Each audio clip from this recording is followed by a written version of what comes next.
Hola y bienvenidos a esta exploración. Hoy vamos a meternos con algo que usamos, bueno, todo el tiempo. Casi sin pensarlo, ¿no? Exacto. Las pantallas. Y cómo fue cambiando su nitidez, su resolución, a lo largo de los años. Uf, una historia larga. Sí, y para guiarnos tenemos un documento súper interesante. Se llama Resoluciones de pantalla desde 1940 a 2025. Parece que lo generaron hoy mismo, 27 de octubre de 2025. Ah, mira qué bien. Y va desde los primeros televisores, esos casi prehistóricos, hasta los aparatitos que llevamos en la muñeca. La idea es entender no solo qué cambió, sino por qué y cómo nos afectó. Exactamente. Es un recorrido fascinante, la verdad. Vamos a ver cómo pasamos de esas imágenes casi fantasmales, granuladas, a la claridad increíble que tenemos hoy. Casi quirúrgica, decías. Sí, tal cual. Y ver los saltos tecnológicos, los patrones, y cómo esta carrera por los píxeles, bueno, cambió nuestra forma de ver el mundo digital. Suena genial. Prepárense para este viaje visual. Empecemos por el abuelo de todas las pantallas, el televisor. A ver, ¿cómo era ver la tele al principio de todo? Bueno, desempaquemos eso. El documento nos lleva a los años 40, 50. Los primeros televisores, blanco y negro, obvio, y resoluciones que hoy nos darían risa. Sí, que dice 320 por 240 píxeles. Algo así, sí. Menos de 80,000 puntitos para toda la imagen. Y con esa forma clásica casi cuadrada, el 4:3. Claro, el 4:3, que para aclarar un poco es la relación entre el ancho y el alto. 4 unidades de ancho por 3 de alto. Ajá. Y era el estándar porque, bueno, venía del cine de esa época. Y también por la tecnología misma, el CRT. Los tubos de rayos catódicos. Los teles con cola. Esos mismos, los grandotes y pesados, disparaban electrones a una pantalla con fósforo, y esa forma, digamos 4:3, era la más fácil de fabricar y controlar en ese momento. Entendido. ¿Y el color? ¿Cuándo llegó? ¿Mejoró mucho la cosa ahí? El color empezó a asomar en los 50, 60, pero la resolución, apenas subió. Quizás a 480 por 360. Ponele, seguía siendo 4:3. O sea, más bonito, pero no mucho más nítido. Exacto. El paso más importante hacia una estandarización vino después, en los 60 y 70, con NTSC y PAL-SECAM. Ah, los estándares de televisión. Claro, NTSC, más que nada en América y Japón, daba unos 640 por 480, y PAL-SECAM, en Europa y otras partes, llegaba a 768 por 576. Que sigue sin ser mucho para hoy, ¿no? Para nada, menos de medio millón de píxeles, y todavía clavados en el 4:3. Esta definición estándar reinó por décadas, ¿eh? Impresionante. Pensar cuánto tiempo estuvimos así. El documento habla de resoluciones más altas en los 80s y 90s. SVGA, XGA, SXGA. Sí, 1024 por 768, 1280 por 20.024. Pero dice que eran más de monitores de computadora. Correcto. Aunque usaban la misma tecnología base, CRT. Esos avances en monitores mostraban que el CRT todavía podía dar más de sí en densidad de píxeles. Ah, mira. Y un detalle curioso que marca el documento. Ese SGA, el de 1280 por 1024, tenía una relación 5:4. Ni 4.3 ni... No, un poquito más alto que el 4:3. Un pequeño indicio de que los formatos empezaban a moverse un poco, aunque fueran el nicho de las compus. Y entonces, ¡pum! Cambio de milenio y la revolución de las pantallas planas. Ahí sí que se aceleró todo, ¿verdad? Totalmente. Entramos en la era del LCD, del plasma, adiós a los armatostes CRT. Sí, qué alivio fue eso. Al principio, entre 2002 y 2005, los primeros LCD fueron medio tímidos. Mantenían resoluciones como 1024 por 768, todavía en 4:3. Parecía más un cambio de cuerpo que de calidad de imagen radical. Pero entonces, el famoso HD Ready. Me acuerdo de esa etiqueta. Estaba pegada en todos los teles. Exacto. Y ahí está el quiebre, entre 2005 y 2010. HD Ready significaba 1028 por 720 píxeles. Que no era un salto tan grande en píxeles respecto a PAL, por ejemplo. No, pero lo fundamental fue otra cosa. El cambio a la relación de aspecto 16:9. El formato panorámico, el que tenemos ahora. Ese mismo. Ahí cambió todo. ¿Y por qué fue tan importante ese 16:9? Porque nos trajo el cine a casa, básicamente. Era un formato mucho más parecido al del cine que el viejo 4.3. Más ancho, más inmersivo. Exacto. Fue un cambio cultural, no solo técnico. Marcó el inicio del HD como lo conocemos y cambió cómo se filmaba, cómo se producía todo. Y de ahí, la carrera loca por los píxeles. El Full HD, 1920 por 1080. Claro, que se volvió el estándar de oro entre 2008 y 2015 más o menos. Casi 2 millones de píxeles. Parecía que habíamos llegado al tope ahí. Pero no. Pero no, la industria siguió. Después del Full HD apareció el Quad HD o 2K, 2560 por 1440. Y luego la explosión, Ultra HD, el 4K, 3840 por 2160. Eso fue a partir de 2012 más o menos. Sí, más de 8 millones de píxeles. Y no paró ahí. 5K en 2015 e incluso 8K desde 2018. ¿8K cuántos píxeles son? 7680 por 4320, más de 33 millones de píxeles. Y todas estas manteniendo el 16.9. ¡Qué locura la velocidad! De menos de 1 millón en HD Ready a más de 33 millones en 8K en, ¿qué? Poco más de una década. Impresionante. 33 millones de puntos. Cuesta hasta imaginarlo. ¿Y qué tecnologías había detrás? ¿Solo LCD? Principalmente LCD con retroiluminación LED, pero también llegó y se popularizó mucho el OLED. Ah, el OLED, que es distinto. Claro, Organic Light Emitting Diode. Ahí cada píxel crea su propia luz. Eso permite negros perfectos, contrastes brutales. Mejora la calidad percibida un montón, más allá de la resolución. Entiendo. Y una tendencia más nueva que menciona el documento, de 2020 a 2025, es la de formatos todavía más anchos, los ultra wide y super ultra wide. ¿Con qué relación de aspecto? 21.9. Resoluciones como 3440 por 1440 o 5120 por 2160. Populares para juegos, para ser muy inmersivos y también para productividad, para tener muchas ventanas abiertas cómodamente. Interesante cómo el formato sigue buscando adaptarse a nuevos usos. Bueno, cambiemos de pantalla. ¿Qué pasaba en paralelo con los monitores de computadora? ¿Iban por otro lado? Sí, su camino fue paralelo, pero con otras prioridades, digamos. Empezaron súper básicos en los 50-60, con resoluciones bajísimas como 320 por 200, casi solo para texto. Claro. Luego el CGA de IBM en el 81, 640 por 200, que ya permitía algunos gráficos básicos. Y en los 80s y 90s la progresión fue más clara. SVGA 800 por 600 en el 87, XGA 1024 por 768 en el 90. Ambos 4.3. Y ahí vimos ese desvío que dijimos antes, el SXGA 1280 por 1024 en el 95 con formato 5.4. Exacto. Y luego el UXGA 1600 por 1200 en el 2000, volviendo al 4.3, pero con más píxeles. Pero el documento resalta algo curioso alrededor de 2005, el WUXGA. WXGA. ¿Qué tenía de especial? 1920 por 1200 píxeles. Lo interesante es la relación de aspecto, 16.10. 16.10, no 16.9, como las teles HD que empezaban a dominar. Exacto, un poquito más alto. ¿Y por qué? Si la tele iba para 16.9, ¿por qué los monitores se fueron a 16.10? ¿No era más lío para ver videos? Buena pregunta. La razón era súper práctica, productividad. Ah. Ese poquito extra de altura vertical del 1610 era oro para trabajar con documentos, planillas de cálculo, navegar, programar. Claro, más líneas de texto visibles. Justo, te daba un poco más de espacio útil.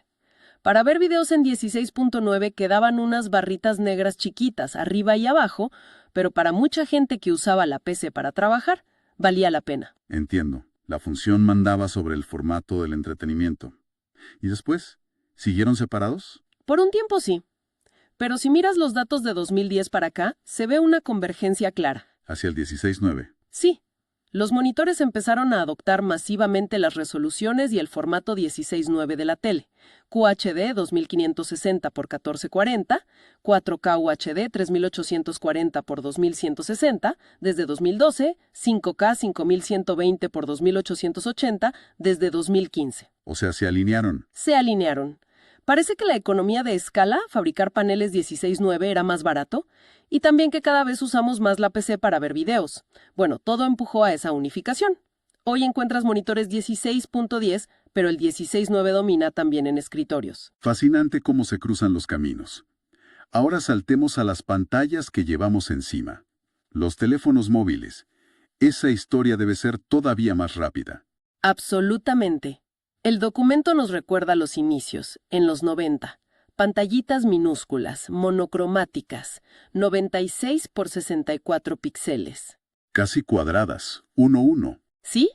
Luego los primeros a color, por el 2000, subieron un poco, tipo 176 por 220, volviendo a algo más parecido al 4:3, pero muy básicas todavía. Y entonces, 2007, el iPhone, fue el que cambió todo también ahí. Sin duda. El primer iPhone, 320 por 480, relación 3.2, no solo cambió la interacción táctil, sino que puso el foco en la calidad de la pantalla. Pero el salto de verdad vino con el iPhone 4 en 2010. ¿La pantalla retina? Esa misma, la famosa retina. Que sonaba a marketing puro. ¿Pero tenía algo técnico detrás? ¿O era solo el nombre? Lo tenía, y mucho. Duplicaron la resolución a 640 por 960 en el mismo tamaño físico. La clave fue el concepto de densidad de píxeles, PPI, píxeles por pulgada. Ah, claro. La idea era que los píxeles fueran tan chiquitos y estuvieran tan juntos que el ojo, a una distancia normal, no los pudiera distinguir individualmente. Textos súper nítidos, imágenes definidas. ¡Exacto! Apple marcó un antes y un después ahí. Empezó la carrera por la densidad de píxeles en móviles. La nitidez se volvió un argumento de venta clave. Claro, me acuerdo las comparaciones. Y la carrera siguió rapidísimo. Para 2015 ya teníamos móviles Full HD 1080 por 1920, adoptando el 16.9 de las teles. Sí, y luego QHD 1440 por 2560 en la gama alta hacia 2017, también 16.9. Pero parece que eso también cambió hace poco. Exacto. La tendencia más reciente, que el documento ubica entre 2019 y 2025, es otra divergencia interesante. Las pantallas se han vuelto más altas. Dejando el 16.9. Sí, yéndose a relaciones como 19.5, 9, 20.9 o incluso más. Citan ejemplos como los iPhone 12, 13, 11, 70 por 2532 o el 13 Pro Max 1284 por 2778 y Androids de gama alta con 1440 por 3200. Y también la adopción masiva del OLED en gamas altas. ¿Y por qué se estirón para arriba? Principalmente por diseño y ergonomía. Quieren maximizar la pantalla sin que el teléfono sea incómodo de agarrar con una mano. Claro, si lo haces más ancho, es difícil sostenerlo. Exacto.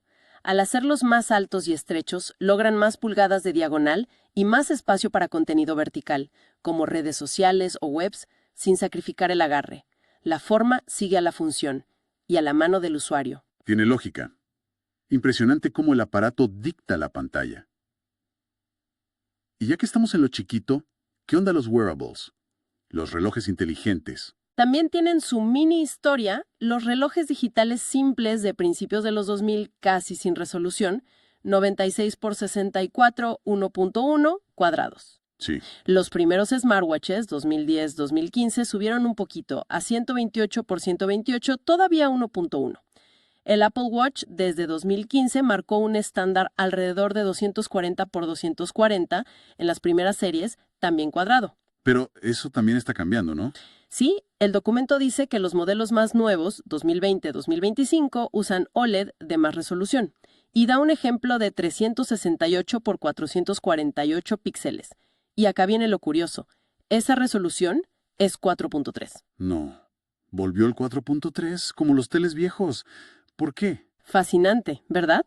Probablemente porque esa forma se adapta mejor a mostrar cierta info en la muñeca. Notificaciones de texto, carátulas de reloj más clásicas, pequeñas imágenes. Claro, tiene sentido para un reloj. Es un ejemplo genial de cómo la función específica de un dispositivo puede revivir formatos que parecían olvidados. La necesidad manda. Increíble. Para ir cerrando, el análisis toca un nicho muy específico. Equipos de medición como osciloscopios. También siguieron estas tendencias. En gran medida sí. Quizás con un poco de retraso y con sus necesidades particulares. Empezaron con CRTs en los 70, con resoluciones tipo 320 por 200, 4.3, para mostrar las ondas. Ajá. Los primeros digitales, en los 80 y 90, adoptaron el estándar de PC de la época, 640 por 480, 4.3. Cuando llegó el LCD, entre el 95 y 2010, subieron a 800 por 600, 4.3. ¿Y ahora? Los equipos modernos, de 2010 a 2025, tanto los de banco como los portátiles, tienen más variedad. El documento habla de un rango desde 1024 por 768 hasta Full HD, 1920 por 80. ¿Y qué formato usan? Ambos usan tanto 4.3 como 16.9. Ah, mira vos. Lo que sugiere que dependiendo de para qué sea el equipo, qué datos muestre, el tamaño del instrumento, se elige el formato más adecuado. Muestra cómo la tecnología de pantalla del mercado masivo termina llegando hasta herramientas súper especializadas, pero adaptándose.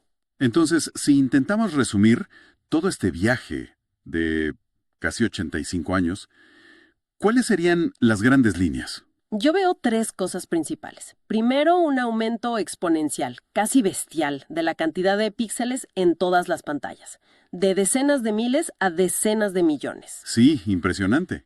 Segundo, un cambio fundamental en la forma dominante, esa transición clara del casi cuadrado 4.3 al panorámico 16.9.